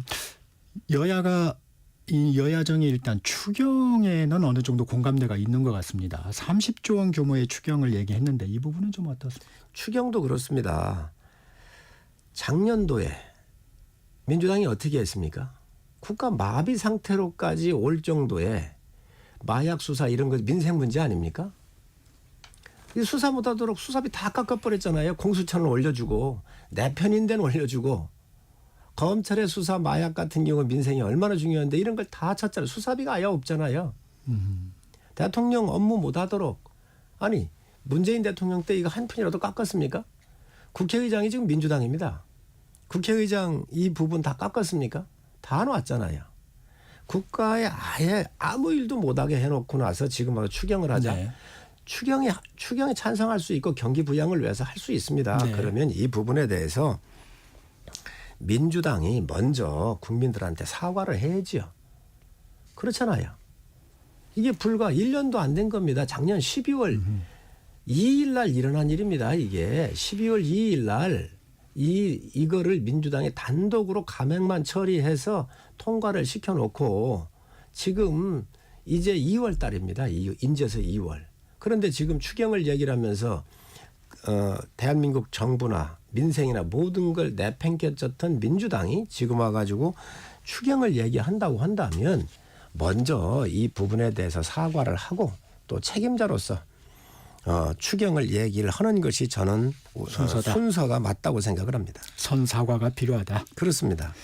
네, 국민의힘에선 개헌특위도 구성하고 의원님이 주최하셨죠? 그 토론회도 열었습니다. 왜 지금 개헌이 필요하다고 보십니까? 우리가 87년도의 시대정신은 우리 국민들이 대통령을 내 손으로 직접 뽑는 거였습니다.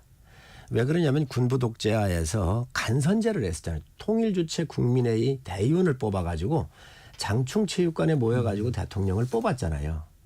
그래서 민주화 시대를 맞이해가지고 우리가 직선제로 내 손으로 내도 대통령을 직접 뽑자. 이게 시대 정신이었거든요. 그래서 다른 그 어떤 것보다도 옛날에 내려오던 군부 정권 시대에 내려오던 헌법에서 거의 손을 안 대고 대통령 직선제에 7년 단임으로만 해놨었거든요. 당시 국민소득이 1인당 3,300불이었습니다. 네. 지금 36,000불이잖아요. 네. 당시 국가의 총 GDP가 1,480억 불이었어요. 지금 우리가 1조 7천억 달러가 넘어 있습니다. 당시 시민단체 수가 538개였어요. 지금은 15,100개가 넘습니다. 대한민국이 10배 그 이상으로 다 커졌거든요. 교육 수준, 인권에 대한 수준, 민주주의에 대한 수준, 교육 수준 모든 게 다 바뀌었단 말이지. 그만큼 다원화되고 이익 집단들이 그 모든 곳에서 이렇게 성장해 있거든요. 그렇기 네. 때문에 이런 것들이 과연 대통령 중심제 승자 독식 구조 하에서 대통령이 이걸 다 해결할 수 있느냐. 그러니 권력을 좀 분산을 하고 여야가 함께 협치의 모델 연정을 할 수 있도록 네. 개헌을 해야 우리가 이제 5만 불 시대, 10만 불 시대로 가는데 87년에 옷을 좀 낡았고 적으니 제대로 된 이 옷을 입어야 대한민국 미래로 갈 수 있지 않겠나. 이래서 지금 저희 개헌을 하고 있는데 네. 제가 그래서 이것을 공동 개최하자 여야가. 네. 그래서 민주당 의원들하고 다선 의원들한테 여러분한테 제안을 했습니다. 다 동의를 했습니다. 그런데 민주당이 분위기가 이 개헌 얘기에 개자도 못 꺼낸다는 거예요. 국회의원들이 이렇게 다 동의를 하면서 행동을 하나 하는데 당이 얼마만큼 이게 일체화되어 있고 1인 이 중심으로 되어 있기 때문에 네. 이 토론회조차도 함께 열지 못할 수밖에 없는 현실이 부끄러운 거죠. 그래서 미래로 가기 위해서 이재명 대표께서 좀 이 행사에 참석해 주십사고 제가 편지를 썼었지요. 네. 그런데 뭐 답이 없으셨지요. 답이 없으셨죠. 그래서 지금은 다음 세대를 위해서 우리의 국가 대개조가 필요한 시간입니다. 그래서 모든 기득권을 내려놓고 여야가 내려놓고 이제 권력도 여야가 함께 그 공유하면서 연정도 하면서 그러면서 대한민국의 미래를 논해야 된다고 생각을 하는데 지금 대한민국이 혼란한 상황을 겪고 있잖아요. 이 혼란한 상황은 87년도에도 헌법을 바꾸고 할 때 60 항쟁을 비롯해서 민주 항쟁이 굉장히 혼란스러웠습니다. 네. 사회가. 지금 혼란스러운 거를 기회로 삼아서 미래로 나가는데 큰 에너지원으로 삼을 수 있는 좋은 기회인데 이번에도 이 개헌 같은 경우를 통해서 대한민국 미래로 나가는 큰 동력원이 됐으면 좋겠습니다. 이재명 네. 대표 한 분만 동의를 하시면 헌정회가 나섰고요. 대한민국 원로들이 다 나서셨습니다. 전직 국회의원장님들 그다음에 총리하신 분들, 네. 당대표 하신 분들 모든 분들이 한 분도 반대 안 하고 대한민국 헌법 개정을 해서 이제는 여야가 협치 모델로 가고 미래로 가자라고 하는데 동의를 하고 계십니다. 한 40초 정도 남았는데 말씀하신 대로 다수당인 민주당이 키를 쥐고 있습니다. 민주당 이재명 대표가 결심을 해야 되는데 여전히 개헌에 거리를 두고 있습니다. 이재명 대표한테 하시고 싶은 말씀이 있으면 한번 30초 정도 드리겠습니다. 네, 이재명 대표님께서 실용을 요즘에 얘기하고 계십니다. 그런데 그 실용이라고 하는 것을 가장 증명할 수 있는 것은 다음 세대를 위해서 대한민국이 겪고 있는 이 혼란들이 승자 독식 구조의 이러한 대통령제의 부작용으로부터 오는 거거든요. 그렇기 때문에 이러한 것들을 우리가 미래를 위해서 한번 바꿔본다고 하면 미래의 길을 연다고 한다면 개헌이 아닐까 생각을 합니다. 도와주셨으면 좋겠습니다. 네, 오늘 여기까지 듣겠습니다. 국민의힘 성일종 의원과 말씀 나눴습니다. 고맙습니다. 네, 감사합니다. 2부 여기서 마칩니다. 잠시 전하는 말씀 듣고 3부로 이어집니다.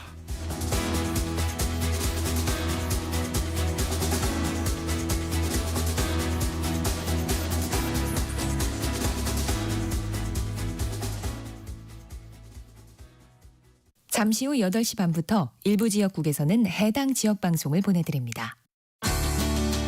워렌 버핏은 가치 투자, 필립 피셔는 성장주 투자, 피터 린치는 장기 투자.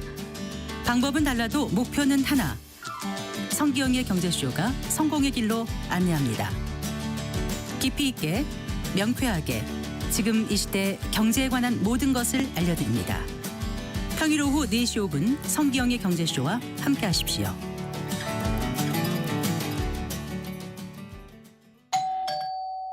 편지 왔습니다. 퇴근길 지친 당신에게 힘이 되는 뉴스를 전해드립니다. 매일 저녁 5시 5분 당신과 함께 읽는 세상 이야기 KBS 1라디오 뉴스레터 K.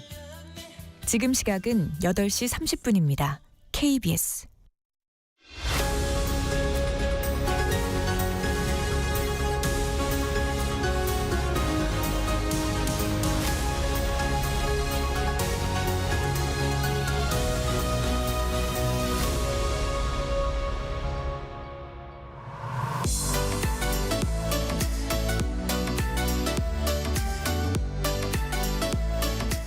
네, 놓치지 말아야 할 글로벌 소식을 전하는 글로벌 톡톡입니다.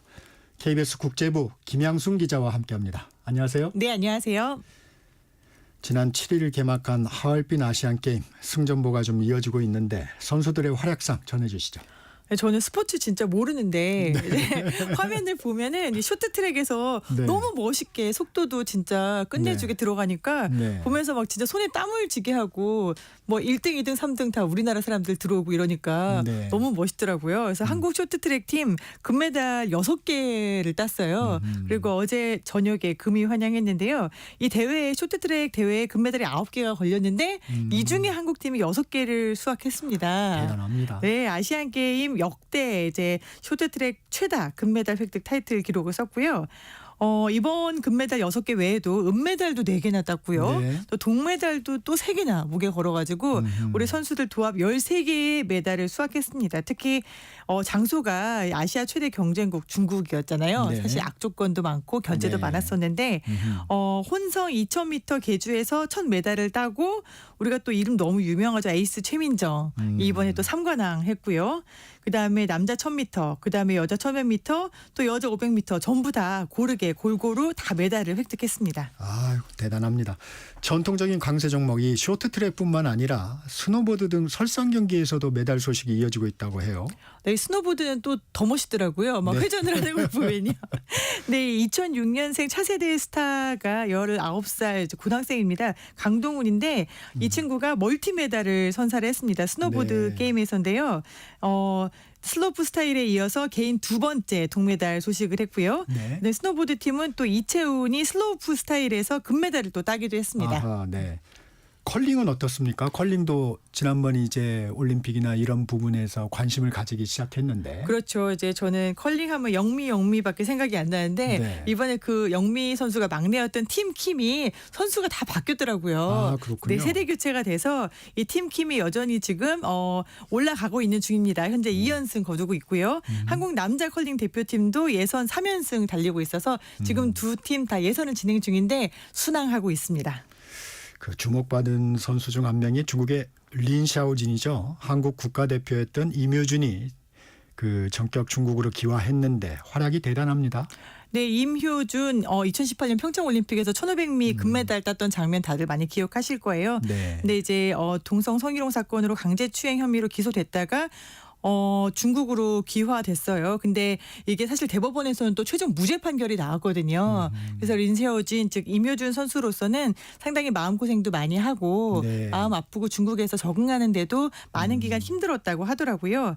근데 이제 린샤오진 2000m 계주 결선에서는 실수를 해가지고서는 눈물을 보이기도 했었는데 결국에는 금메달 땄습니다. 그래가지고요.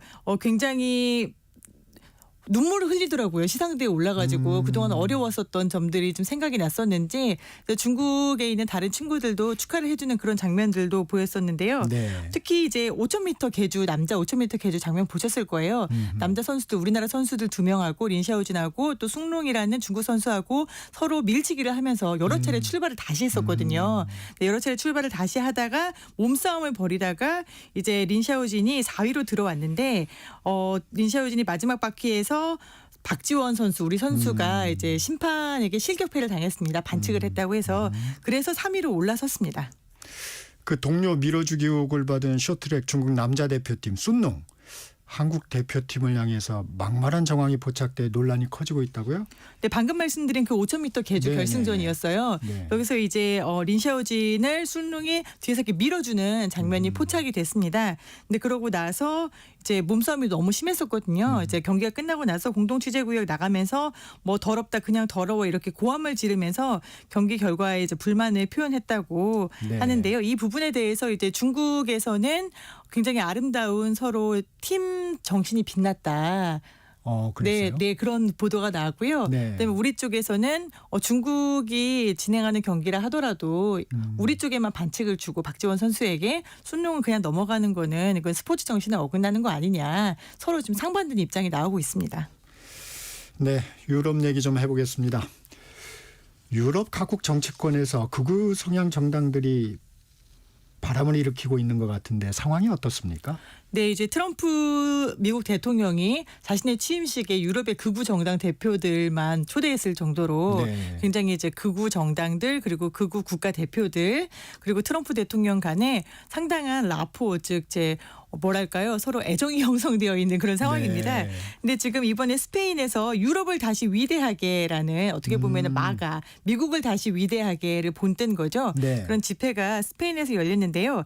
여기에는 우리가 알고 있는 대표적인 극우 정치인으로 꼽히는 헝가리의 빅토르 오르반 총리, 그다음에 이탈리아의 살비니 부총리, 그다음에 프랑스 국민연합 역시 르펜이 있는 곳이죠. RN의 하원 원내대표 르펜, 그다음에 네덜란드의 또 역시 자유당 이렇게 유럽 극우 정당 지도자들이 대거 참석했습니다. 그래서 네. 오르반 총리가 연설을 이렇게 했어요. 트럼프 토네이도다. 네, 트럼프 대통령이 이제 취임한 지 2주가 좀 넘었잖아요. 네. 이제 트럼프 대통령이 일으키고 있는 토네이도가 불과 몇 주 만에 세상을 바꿨다. 어제까지 우리는 이단자였지만 스스로의 정체성에 대해서 이단자였지만 오늘은 우리가 주류다라고 아하. 이야기를 했습니다. 그렇군요. 테슬라 최고 경영자죠. 일론 머스크의 영향이 있었을까요? 머스크가 지지한 독일 대한당 지금 20% 안팎의 지지율을 기록해서 조길 제2당이 될 가능성이 있다고요? 네, 유럽에서는 지금 딱 두 명의 이름이 늘 거론되고 있어요. 트럼프와 머스크입니다. 네. 이제 일론 머스크가 영국과 독일에 특히 이제 극우 정당을 계속적으로 지지하는 발언을 해서 좀 무리를 빚고 있는데요. 네. 독일 같은 경우에는 오는 23일 이제 얼마 남지 않았어요. 다음 주죠. 23일에 선거가 예정되어 있습니다. 네. 선거가 예정되어 있는데 머스크가 드러내놓고 AfD 이제 독일의 극우 정당입니다. 이제 어떻게 보면 대한당이거든요. 그래서 대한당을 계속적으로 지지를 하고 있는데 이게 좀 먹혔어요. 왜냐하면 이 AfD가 지지하고 있는 것이 불법 이민 반대거든요. 독일에서도 서독과 동독으로 나눠져 있는 지역에서 AfD는 주로 동독 지역에서 활성화되어 있는 정당입니다. 동독 지역은 이제 동쪽에서 넘어오는 이민자들이 많죠. 그럼 불법 이민들 체코, 폴란드 이쪽에서 오는 불법 이민들을 막겠다라는 걸 기치로 내걸고 있다 보니까 상당히 인기를 얻고 있고 여기에 이제 머스크의 전폭적인 지지 속에서 더더욱 인기를 얻고 있습니다. 지금 그렇군요. 올라프 숄츠 총리가 이제 같이 속해 있는 당이 지지율이 10% 정도거든요. 근데 독일은 연립정당으로 보통 내각이 꾸려지는데 여기 AfD가 20% 정도 지지율이 나오고 있습니다. 하지만 이 당이 될 수밖에 없는 이유는 이제 독일은 연립정당을 해야 되는데 어느 누구도 이 극우 정당과는 연립하기를 원치 않고 있습니다. 그렇기 때문에 선거가 지나서 이제 가장 높은 점수가 나온다 하더라도 지지율이 나온다 하더라도 이제 이 당으로 머물 것이다. 하지만 집권은 어려울 것이다라는 전망이 나오고 있습니다. 그렇군요. 그러면 트럼프 돌풍 얘기도 해주셨는데 트럼프 대통령의 미국 우선주의, 유럽에서도 극우 정당들은 유럽 우선주의를 하겠다는 건가요? 네, 이 유럽 우선주의가 사실 좀 약간 의아하게 들릴 수 있습니다. 왜냐하면 네. 트럼프 대통령은 미국으로 들어오는 모든 물품에 다 관세를 매기겠다고 하고 있잖아요. 근데 유럽에서 만들어지는 대부분의 제품에는 이제 관세가 매겨지게 되면 이탈리아라든가 아니면 헝가리라든가 이 나라들이 자유롭지 않습니다. 그렇기 때문에 유럽의 이제 극우 이제 총리라든가 정당들이 이야기하는 트럼프식 유럽 우선주의는 우리는 유럽 사람들끼리 즉 이민을 막겠다. 아프리카 아니면은 이제 다른 나라에서 오는 불법 이민들, 아시아 계열에서 오는 또 중동에서 오는 난민들 이런 이민들을 우리가 받아들이지 않겠다. 유럽은 유럽으로 이쪽에 좀 더 방점이 찍혀져 있다라고 보시면 될 것 같습니다. 아, 그렇군요. 타이완 얘기도 좀 해보겠습니다. 아열대 기후인데 78명이 사망했어요. 기온이 떨어져가지고. 이건 좀 어떤 상황인가요? 네, 타이완에서 기온이 급강하해서 78명 사망했다라고 하면 우리가 영하 한 10도 정도 떨어졌나 보다라고 네. 생각할 것 같잖아요. 네. 근데 타이완에서 영하는 아니고 영상 5도였는데 78명이 숨졌습니다. 이거 네. 굉장히 충격적인 일인데요. 네. 우리가 다르게 우리는 영하 20도 정도 되면 춥다라고 하잖아요. 네. 근데 타이완은 아열대 이후이기 때문에 평균 기온이 겨울 평균 기온이 영상 15도입니다. 이제 우리나라의 어떤 초여름 초봄 정도의 기온인 거죠. 그러다 보니까 영상 5도까지만 떨어져도 너무 춥고요. 보통 집에 난방기가 없습니다. 왜냐하면 원래 따뜻하니까요. 그래서 이번에 기온이 급강하면서 주로 나이 드신 분이 뇌혈관, 심혈관 질환으로 한꺼번에 많이 사망하게 된 것으로 집계되고 있습니다. 예, 기후변화 때문인가요? 아무래도 기후변화 영향이 높은 것 같습니다. 전 세계적으로 이제 우리가 캘리포니아에서 산불 났던 소식 여러 번 전해드렸잖아요. 네. 캘리포니아에 비가 와야 되는데 비가 오지 않고 산불이 나고 그다음에 이렇게 눈이 많이 내리고 우리나라도 원래 사만사온이라고 하는데 네. 올해 같은 경우에는 북극 한파가 지속되면서 일주일 넘게 영하 10도 이하 20도까지 이르거나 한파가 있었거든요. 이런 현상은 이제 기후변화와 무관하지 않다라고 하고 있고요.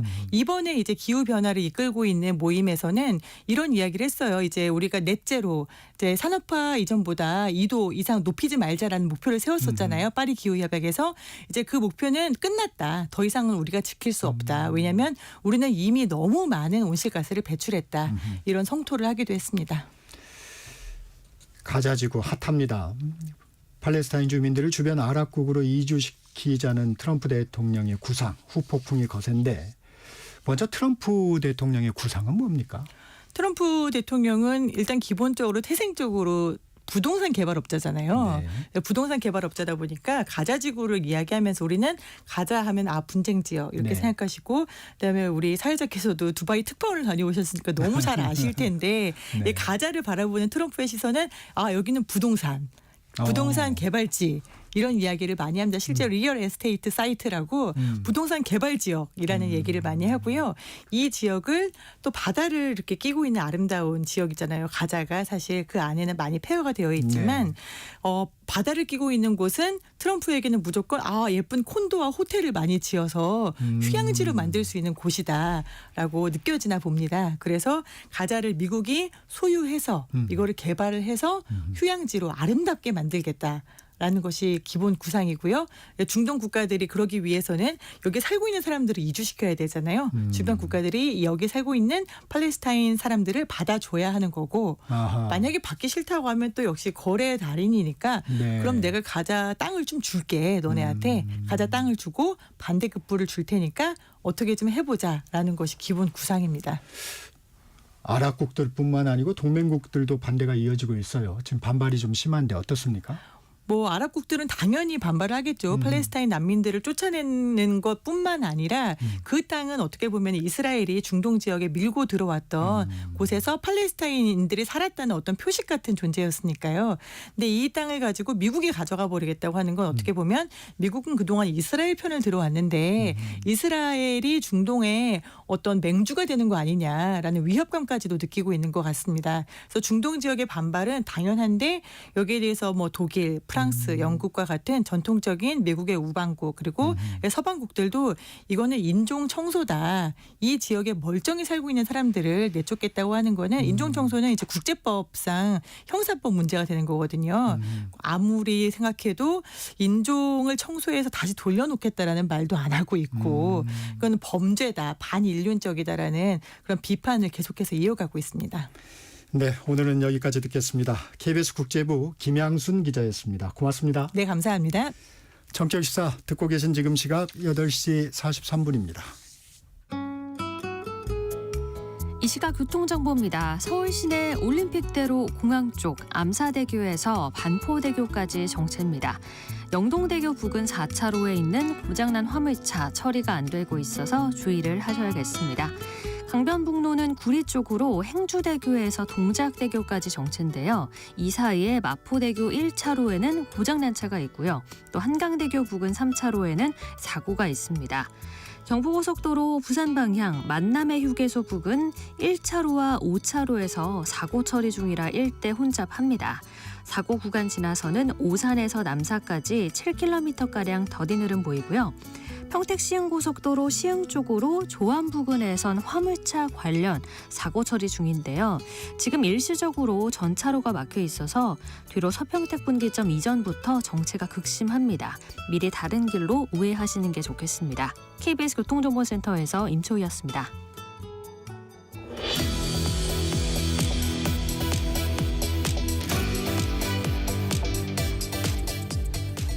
미중 무역 전쟁이 본격화되고 있습니다. 트럼프 미국 대통령이 중국에 대해 10% 추가 관세를 부과했고 중국도 보복 관세를 부과했습니다.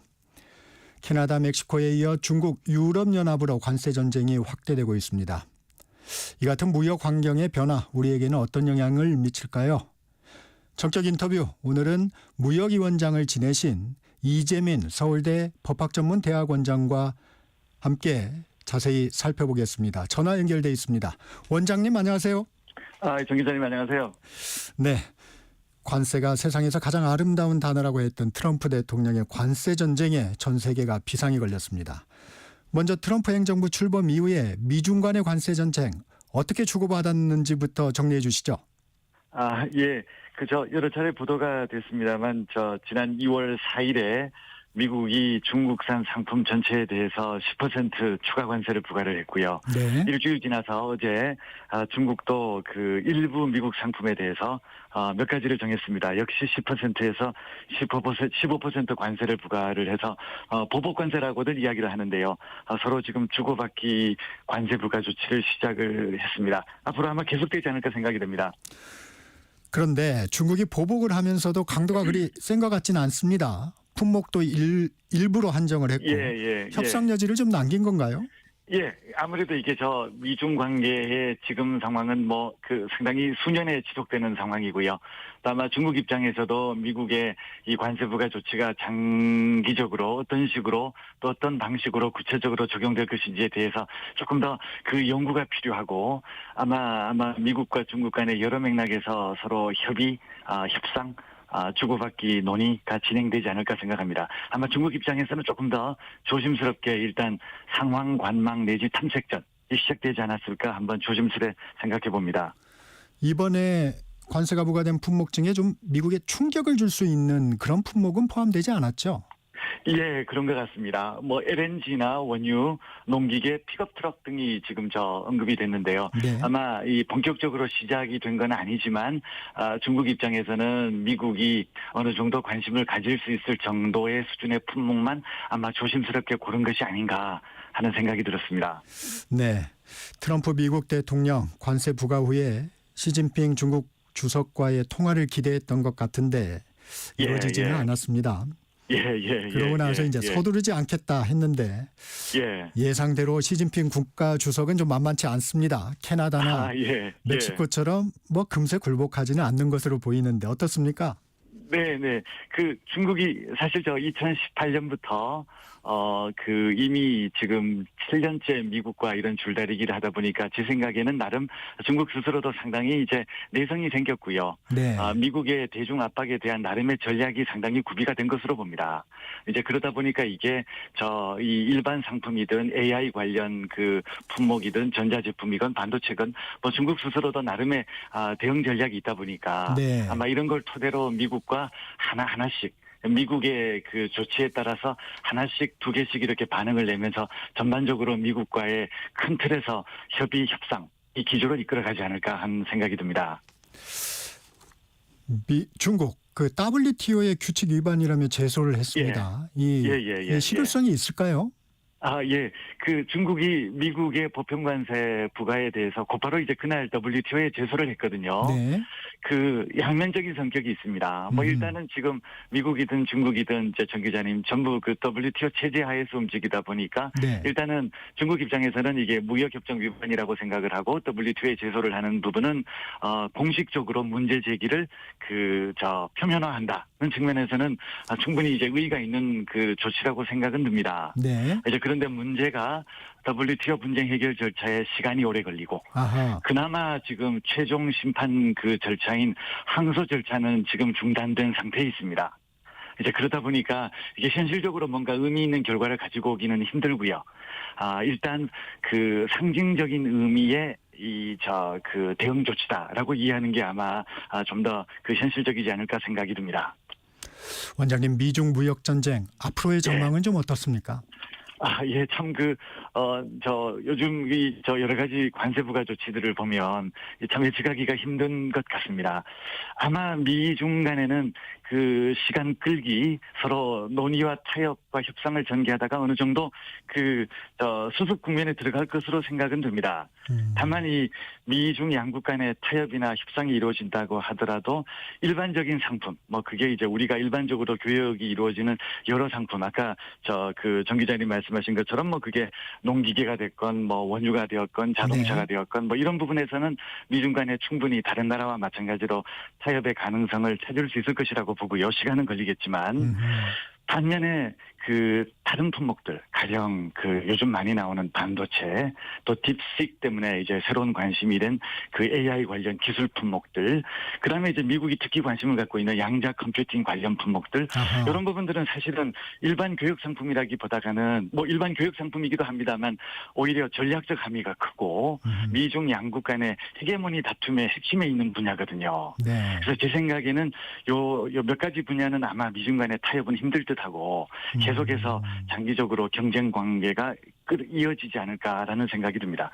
일반 품목과 이 미중 헤게모니 경쟁 품목을 나누어서 우리가 바라봐야 되지 않을까 생각을 하고요.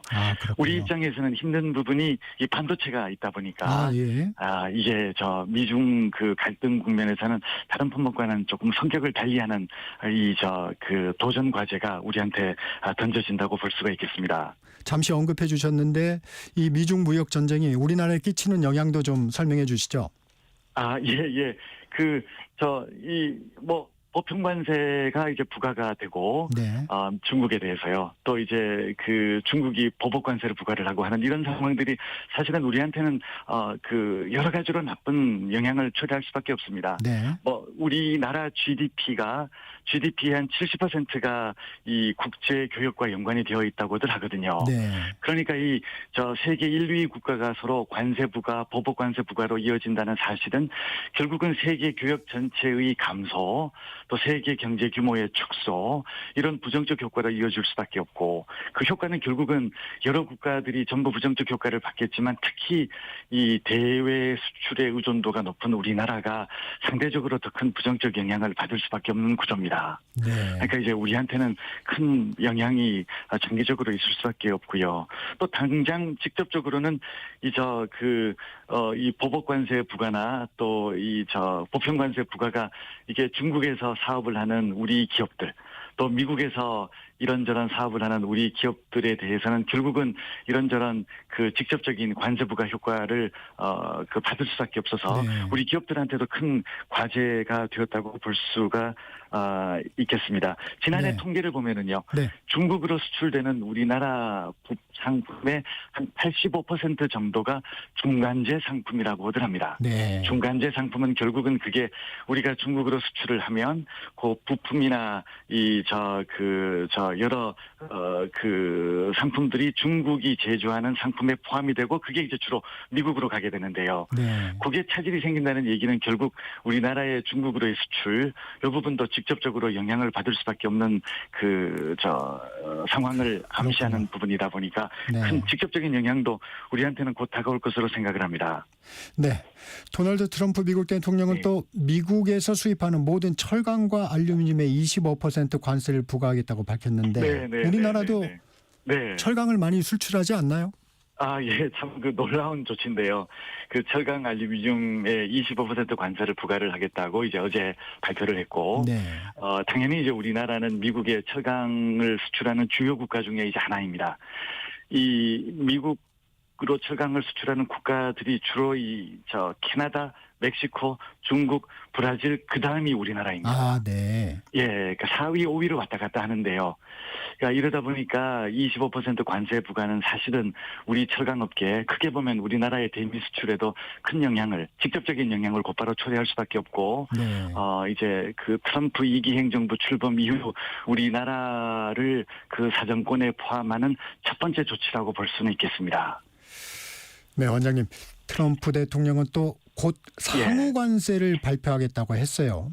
예. 근데 우리는 미국과 FTA를 체결하고 있으니까 이 지금 현재 대부분 관세 없이 수출입이 되고 있는데 상호 관세 조치 좀 피해갈 수 있을 거라는 기대감도 있습니다. 어떻게 보십니까? 그 상호관세 개념이 이제 나와서 또 이 여러 그 논의가 전개가 되고 있습니다. 뭐 워낙 요즘 관세 이야기가 많아서 이 관세 경연대회처럼 뭐 여러 이야기가 나오고 있습니다. 그 상호관세라는 개념은 그 정 기자님 말씀하신 것처럼 이 상대국 관세율이 특정 품목에 대해서 높으면 거기에 맞춰서 미국도 올리겠다는 아이디어거든요. 근데 사실은 이 상호관세 제도를 철폐하자고 만든 게 과거의 가트, 그다음에 지금의 WTO입니다. 그러니까 결국은 상호관세 이야기를 한다는 것 자체가 사실은 현재 가트 체제나 WTO 체제로부터 이제 완전하게 이탈을 하겠다는 의미를 담고 있는 부분이어서요. 상당히 의미가 크고, 그러니까 상호관세는 이전에 나온 이 국가안보 관련 관세라든가 또는 보편 관세라든가 뭐 이런 부분하고는 상당히 맥락을 달리하는데요. 이전의 관세 조치들은 그나마 여러 논란이 있지만 기본적인 WTO 협정이 되었건 WTO 협정에 포함된 가트 협정이 되었건 조금 더 폭넓게 보면 한미 FTA 협정이 되었건 틀 내에서 방법을 찾는 관세부가 조치였는데요. 이 지금 나오는 상호 관세는 그 룰 자체를 인정을 하지 않고 이제 당신네 국가가 10% 부과하면 우리도 10% 부과하겠다라는 것이어서 지난 80년간의 기본 틀 자체를 달리 보는 그 생각입니다. 그래서 이게 상당히 많은 분들이 혼란스러워하고요. 과연 이게 뭐냐라는 이야기가 나오고 한국에 대해서는 그럼 어떻게 되느냐라는 이야기가 나오는 것은 당연하다고 생각을 합니다. 일단 표면적으로만 보게 되면 말씀하신 것처럼 한미 FTA 체결 이후로 2012년부터는 단계적으로 모든 관세가 철폐가 되어서 거의 대부분 품목, 한미 간 교역 중에 한 98% 품목은 관세가 0입니다. 그러니까 일단 표면만 놓고 보면은 우리는 상호관세에서는 일단 영양권밖에 빠져 있고 EU 같은 국가들이 조금 이제 고민스러워할 부분인데요. 그렇군요. 오늘은 여기까지 좀 들어야 될 것 같습니다. 네, 지금까지 이재민 서울대학교 법학전문대학원장과 말씀 나눴습니다. 원장님 고맙습니다. 네, 고맙습니다. 수고하십시오. 네, 정치역시사 오늘은 여기서 마칩니다. 지금까지 진행의 KBS 기자 정창준이었고요. 내일 아침 7시 20분에 돌아오겠습니다. 여러분 감사합니다.